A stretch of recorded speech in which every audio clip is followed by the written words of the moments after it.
In this video, we are going to work on a regression problem. We are going to use AutoMPG dataset.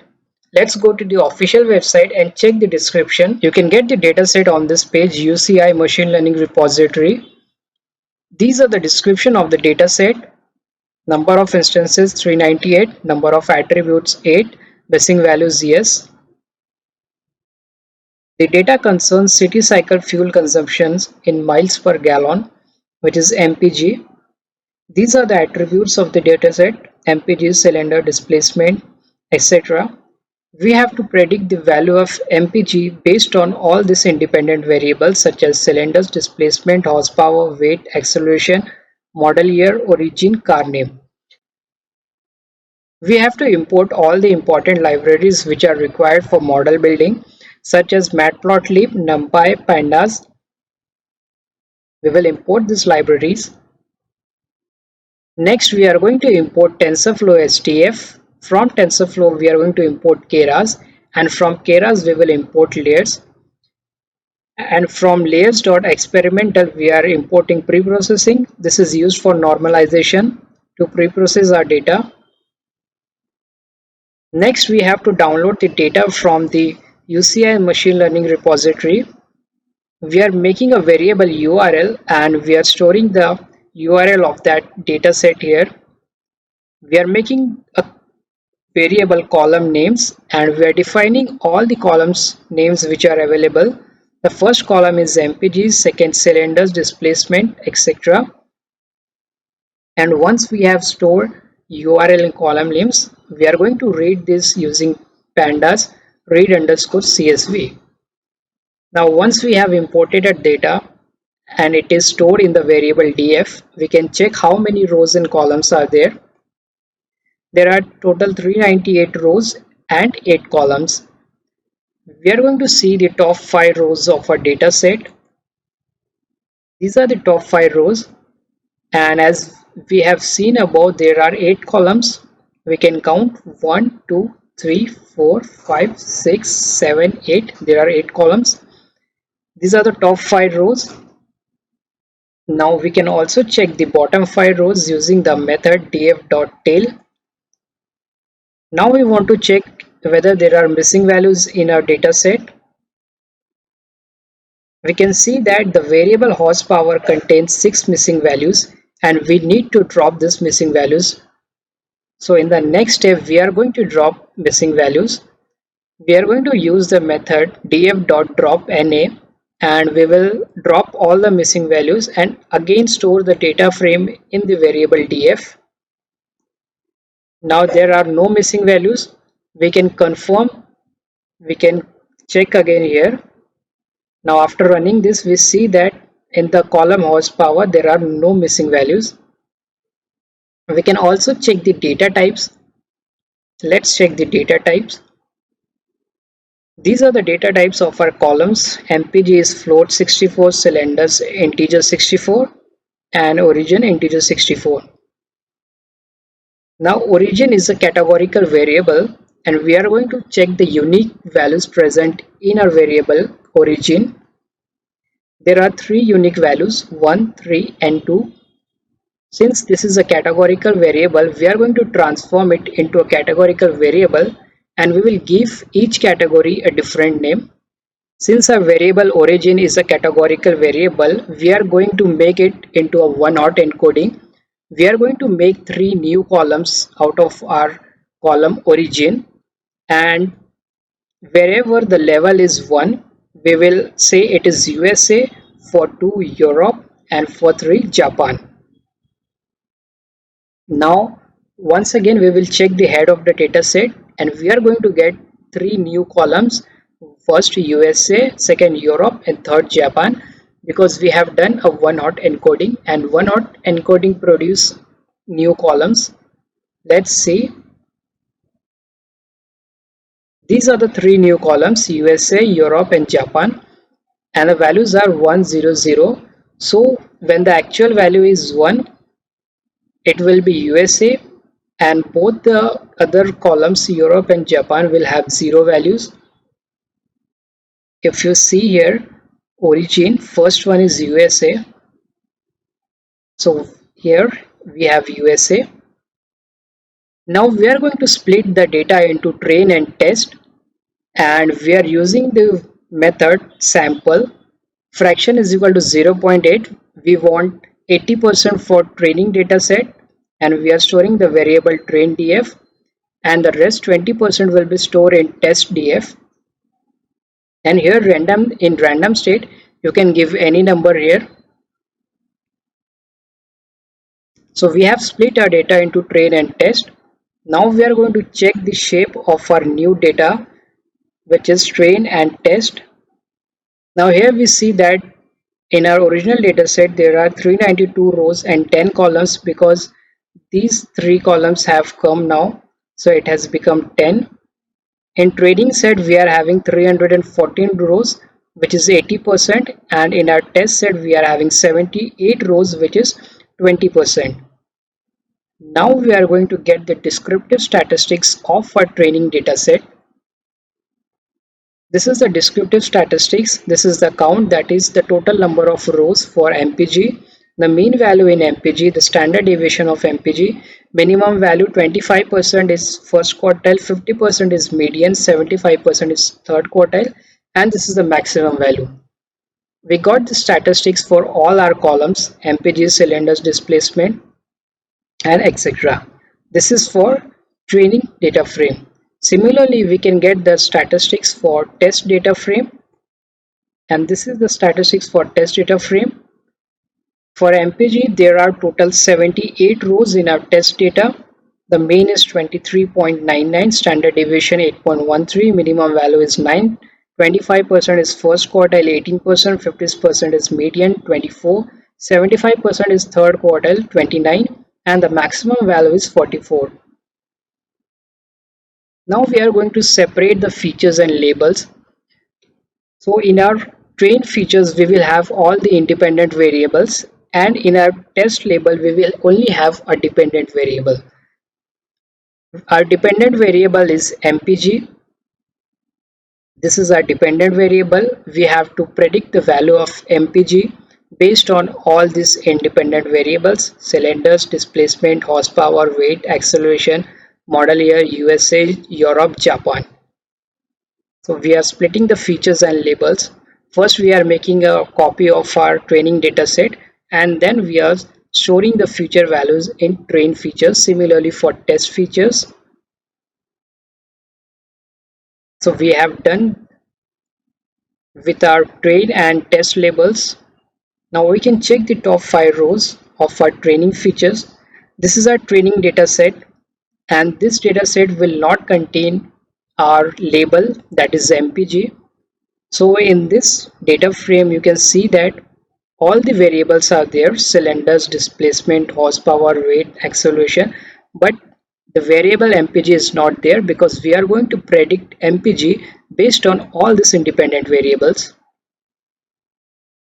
We can check the labels, top 5. So this is our label, that is this is the MPG. The column name is here, it is written MPG. So in our train label we are only having one column, MPG, which we are going to predict. Now here we are making a function plot, and using this function we can plot any independent variable. So what we are saying is the function name is plot, and this will take 3-parameter feature x, y. X and y by default are none, and this parameter feature can take any value. This will return, this function will return the scatter plot of our feature values. Let's run this. Now this function is created. Using this function plot, we can plot any independent variable. So let's first plot the horsepower. We have plotted horsepower against MPG, and it tells us that the more is the horsepower, the less is the MPG. If we see here, the horsepower is increasing and the MPG is here decreasing. When the MPG value was high, the horsepower was low. Similarly, we will plot our weight variable. This also shows the similar trend. When the weight is increasing, the horsepower is decreasing, and when the mpg was increasing, the weight was decreasing. Similar is the case with the displacement. We can plot and check. We can see that when the displacement is increasing, the horsepower is decreasing. Now we are going to get the mean and standard deviation of our training data set. Let's check the mean and standard deviation. So these are the mean and standard deviation for mpg, cylinders, displacement, etc. Now we are going to normalize our data. First of all, we will make an object of normalization and store in the variable normalizer. Then we are going to apply the method adapt to our variable train underscore features and look at the normalized values. Let's see that these are the normalized value of our train features. Let's look at the first row of our train features. This is the first row of our train feature data, and these are the values for cylinders, displacement, model year, USA, Japan, etc. Now we are going to normalize these features and check how the values are after normalization. So the actual values was 4, and after normalization it is converted into 0.871. Similarly, all these values have been converted between 0 and 1. Now we are going to make our first deep learning regression model, and in this model we are going to use only one independent variable, and the independent variable name is horsepower. Using this independent variable we are going to make our first regression model. So we are storing this horsepower in the variable feature, and after that we are converting that feature into numpy array and storing in the variable single feature. Then we are going to print the shape of our single feature. Then in the next step we are making an object of normalization, and after making the object we are going to apply the method adapt to normalize our single feature, this variable which we have defined here. So in our single feature regression model we are having 314 rows. Now we are going to make a sequential model, and we are going to use only one input, which is single feature normalizer, and the output layer is dense layer, which is unit is equal to 1. Now let's print the summary of our model. This is the summary of our model. The first layer is normalization layer, and the second layer is dense layer. The total parameter is 3 and 2. The total of this is 5. So the total parameters are 5. Now we are going to define the loss in optimizer, and our loss will be mean squared error. Our optimizer is going to be Adam. LR is the learning rate. We are saying the learning rate is 0.1, and then we will compile our model. Here we are compiling our model, and in compilation we are defining optimizer is equal to optim, which is Adam, loss is equal to loss, which is mean square error. Once we have compiled the model, we are going to fit the model and store in the variable history. We will define the training feature, the labels, epochs, verbose. So epochs is a hyperparameter that defines the number of times that the learning algorithm will work through the entire training dataset. And we are saying we want to run our model 100 times. Verbose is equal to 1. It shows us progress bar, that is the line after each epoch. And we are saying that out of the training dataset, we are going to split, we are going to take 20% for validation split. And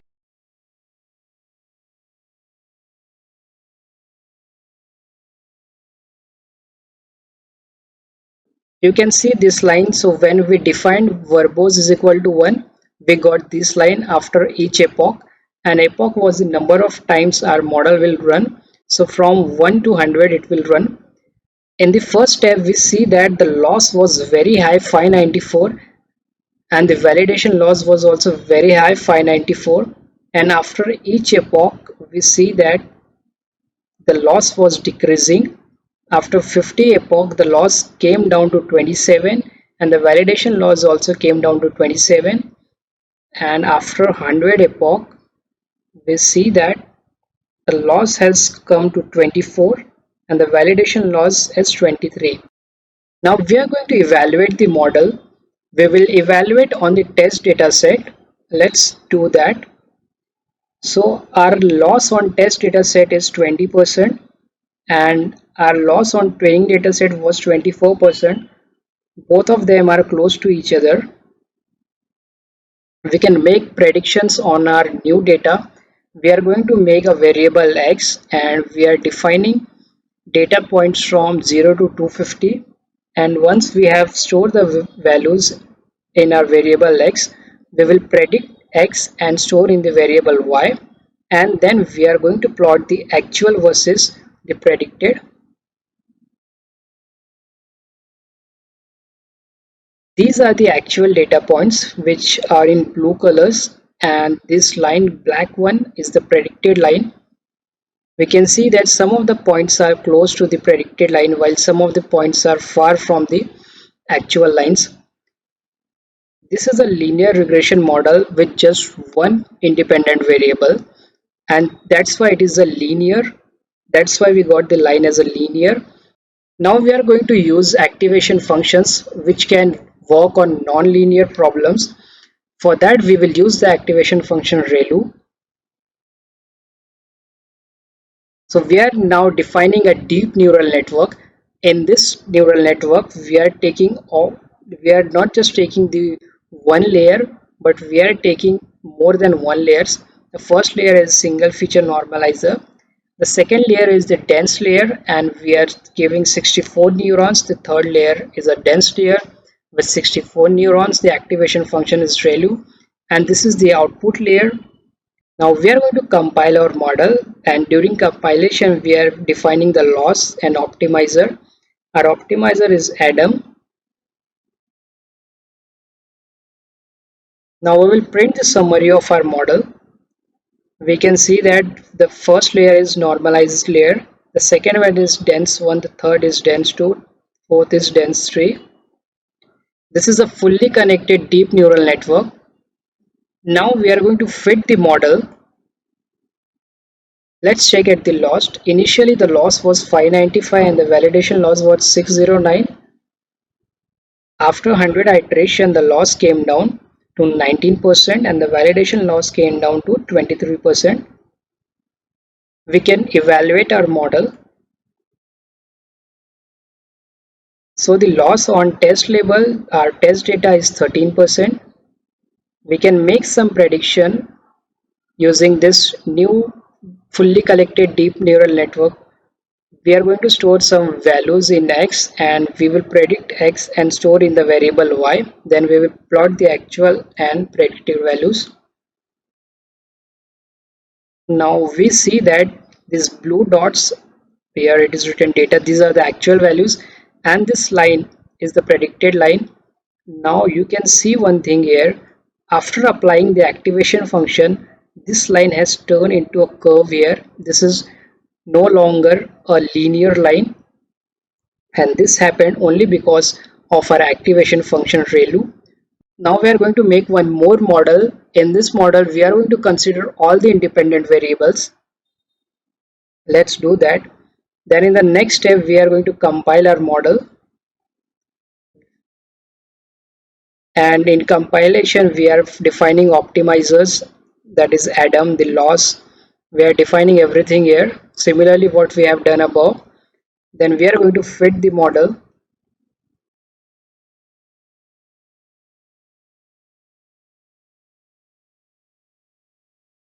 We can see that initially the loss was 575 and the validation loss was 559.